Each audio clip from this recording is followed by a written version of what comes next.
Jadi semangat tuan-tuan dan puan-puan anak-anak yang berkenan untuk menampung kos tersebut boleh masukkan di tabung di sekitar masjid atau scan QR code. Bagus. Dari kecil lagi dia dah latih.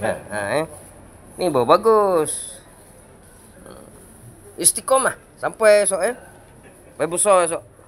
Ada duit lebih. Sedekah orang. Alhamdulillah, terima kasih.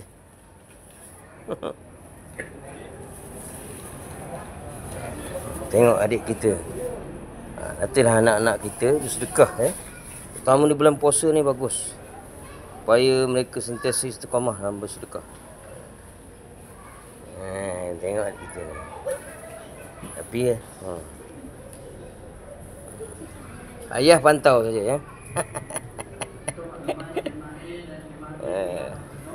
Ini satu view yang amat membanggakan pada anak kepada ustaz ni.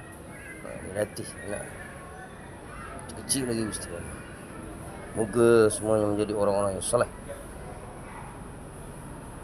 Jadi anak-anak yang berbakti kepada bapa, keluarga dan masyarakat satu ummah. Amin.